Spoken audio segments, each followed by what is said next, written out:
Hi friends, ಎಲ್ಲರೂ ಹೇಗಿದ್ದೀರಾ? Hope ನೀವೆಲ್ಲರೂ ಆರಾಮಾಗಿದ್ದೀರಾ ಅಂತ ಅನ್ಕೊತಾ ಈ ವ್ಲಾಗ್ನ ಸ್ಟಾರ್ಟ್ ಮಾಡ್ತಾ ಇದ್ದೀನಿ. ಇವತ್ತು ಬಂದು ಶ್ರೀರಾಮನವಮಿ. ಎಲ್ಲರಿಗೂ ಶ್ರೀರಾಮನವಮಿಯ ಹಾರ್ದಿಕ ಶುಭಾಶಯಗಳು.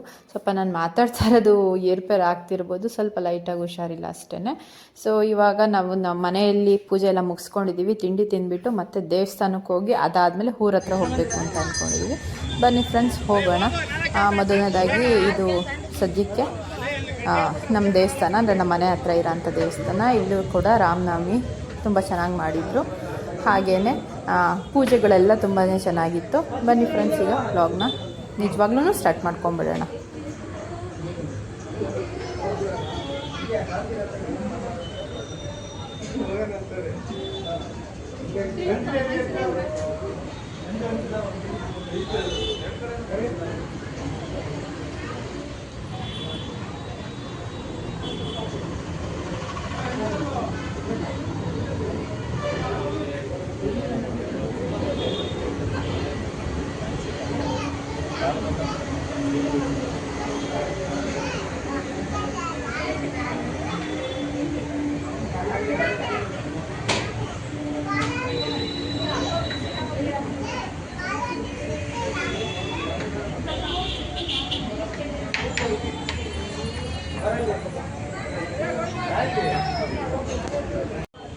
ಈ ದೇವಸ್ಥಾನ ಬಂದು ತುಂಬಾ ಫೇಮಸ್ ದೇವಸ್ಥಾನ, ನಾಗರಕಟ್ಟೆ ಗಣಪತಿ ದೇವಸ್ಥಾನ ಅಂತ. ಇಲ್ಲಿ ಬಜರಂಗ ದಳ ಮತ್ತು ಬೇರೆ ಬೇರೆ ದೇವರುಗಳದ್ದೆಲ್ಲ ಆರಾಧನೆಗಳು ಇರ್ತವೆ. ಹಾಗೆಯೇ ಕೋಸಂಬರಿ ಮತ್ತು ಮಜ್ಜಿಗೆ ಮತ್ತು ಜ್ಯೂಸು ಎಲ್ಲ ಕೂಡ ಇತ್ತು. ಅದಾದಮೇಲೆ ನಾವೀಗ ಊರ ಹತ್ರ ಹೋಗ್ತಾ ಇದ್ದೀವಿ. ಊರಿಗೆ ಹೋಗಿ ರೀಚ್ ಆಗಿದ್ದೀವಿ. ಇಲ್ಲೂ ಕೂಡ ತುಂಬಾ ಚೆನ್ನಾಗಿ ಮಾಡಿದರು. ಇದು ಊರು ಹಬ್ಬದ ಥರನೇ ಮಾಡಿದರು. ಇದನ್ನೆಲ್ಲ ಮಾಡ್ಕೊತಾರಲ್ಲ, ಏನು ಅಂತ ಹೇಳೋದು, ಅದೇ ಕಳಸ ಹೊರ್ತಾರಲ್ಲ, ಕಳಸನೇ ಅಲ್ವಾ? ಅಲ್ಲ, ಇದು ಆರತಿ ಮಾಡ್ತಾರಲ್ಲ. ಸೊ ಅದೆಲ್ಲ ಇತ್ತು. ಸೊ ನಾವು ಹೋಗಿದ್ವಿ. ಸಂಜೆ ಹೊತ್ತಂತೆ ಆರತಿ, ಬೆಳಿಗ್ಗೆ ಎಲ್ಲ ಪೂಜೆ ನಡೆಯುತ್ತೆ. ಅಂದರೆ ಮಧ್ಯಾಹ್ನದಿಂದ ಸ್ಟಾರ್ಟ್ ಆಗುತ್ತೆ ಆ್ಯಕ್ಚುಯಲ್ ಪೂಜೆ. ಸೊ ಇವಾಗ ಮನೆ ಒಳಗೆ ಹೋಗಿ ನಮ್ಮ ಮನೆಯಲ್ಲಿ ಪೂಜೆ ಮಾಡಿಬಿಟ್ಟು ಅದಾದಮೇಲೆ ನಾವು ಹೋಗೋಣ ಆರತಿ ಮಾಡೋದಕ್ಕೆ. ಇವಾಗ ಇದು ಬಂದು ನಮ್ಮ ಮನೆ ಪಕ್ಕದ ಮನೆ, ಅಂದರೆ ನಮ್ಮ ಮನೆಯವರ ಚಿಕ್ಕಮ್ಮನ ಮನೆ. ಅವ್ರ ಮನೆಯಲ್ಲಿ ಆರತಿ ಎಲ್ಲ ರೆಡಿ ಮಾಡ್ತಾಯಿದ್ರು. ಸೊ ಅದಕ್ಕೋಸ್ಕರ ನಾನು ಸ್ವಲ್ಪ ವೆಯ್ಟ್ ಮಾಡ್ತಾಯಿದ್ದೆ. ಆರತಿಗೆ ಏನಾದ್ರು ಹೆಲ್ಪ್ ಮಾಡಬೇಕಾ, ಏನಾದರೂ ಮಾಡೋಣ ಅಂತ ಕೇಳ್ತಾಯಿದ್ದೆ. ಅದಾದಮೇಲೆ ಅಷ್ಟರಲ್ಲಿ ಪೂಜೆ ಸ್ಟಾರ್ಟ್ ಆಯಿತು. ಪೂಜೆ ಮಾಡ್ಕೊಂಬಂದುಬಿಟ್ಟು ಆರತಿ ಮಾಡೋಣ ಅಂತ ಹೇಳಿದ್ರು. ಸೊ ಅದಕ್ಕೆ ಪೂಜೆ ಎಲ್ಲನೂ ತೊಗೊಂಡು ಹೋಗಿದ್ವಲ್ಲ, ಅದನ್ನು ಹೋಗ್ತಾ ಇದ್ದೀವಿ. ಇವಾಗಲೇ ಸ್ಟಾರ್ಟ್ ಆಗಿಬಿಟ್ಟಿದೆ ಪೂಜೆ ಎಲ್ಲನೂ.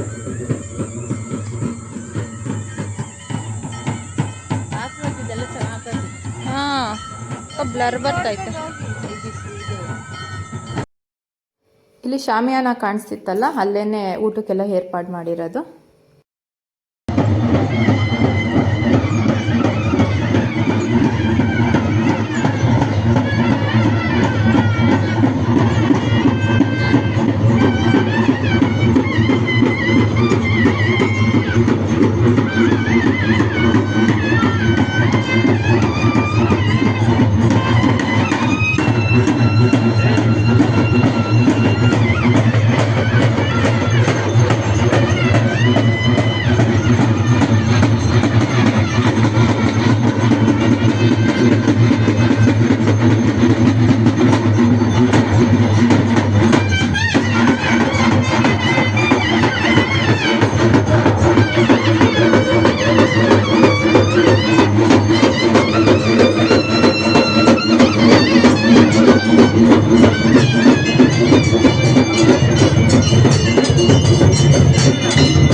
ರಮಣ ಗೋವಿಂದ ಅಭಯಾಂಜನೇಯ ಸ್ವಾಮಿ ವರದ ಗೋವಿಂದ ಅಭಯಾಂಜನೇಯ ಸ್ವಾಮಿ ವರದ ಗೋವಿಂದ ಅಭಯಾಂಜನೇಯ ಸ್ವಾಮಿ ವರದ ಗೋವಿಂದ. ಇದು ಬಂದು ಉತ್ಸವ ಮೂರ್ತಿ.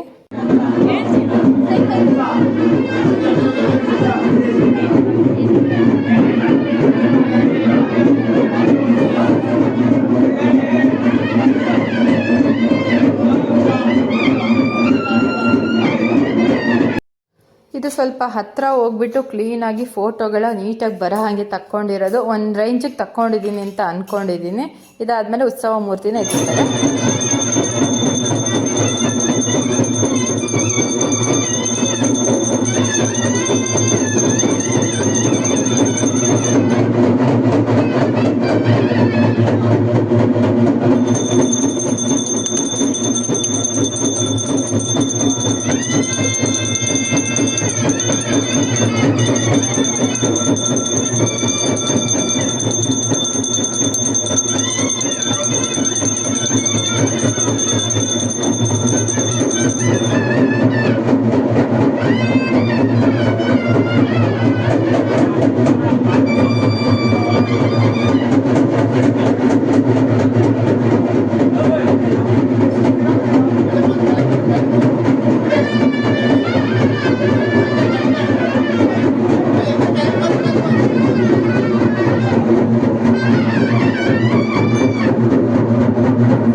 ಇದು ದೇವಸ್ಥಾನ ಸುತ್ತಲೂ 3 ಸುತ್ತು ಬಂದ್ಬಿಟ್ಟು ಅದಾದ್ಮೇಲೆ ಹರಳಿಕಟ್ಟೆ ಅಂತ ಇದೆ, ಅಲ್ಲಿ ಹೋಗಿ ಪೂಜೆ ಮಾಡಿಸ್ಕೊಂಡು ಆಮೇಲೆ ಊರೊಳಕ್ಕೆ ಹೋಗುತ್ತೆ ಪೂಜೆ ಮಾಡಿಸ್ಕೊಂಬರಕ್ಕೆ.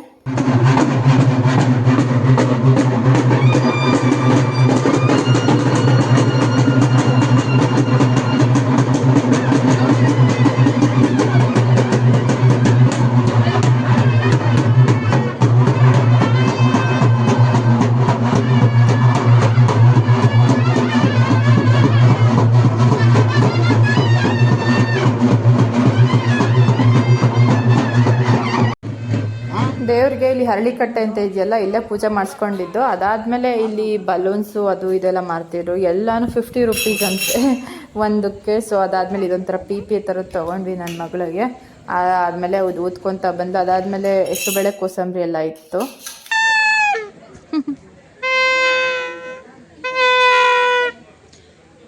ಬಾ ಮೊದಲಿಗೆ ನೈವೇದ್ಯ ಎಲ್ಲ ಆದಮೇಲೆ ಮತ್ತೆ ಅದಕ್ಕೊಂದ್ಸಲಿ ಪೂಜೆ ಎಲ್ಲ ಮಾಡ್ತಾರೆ. ಪೂಜೆ ಎಲ್ಲ ಮಾಡಿಬಿಟ್ಟು ಅದಾದಮೇಲೆ ಎಲ್ಲರಿಗೂ ಹಂಚೋದಕ್ಕೆ ಅಂದರೆ ಡಿಸ್ಟ್ರಿಬ್ಯೂಟ್ ಮಾಡೋದಕ್ಕೆ ಶುರು ಮಾಡ್ಕೋತಾರೆ.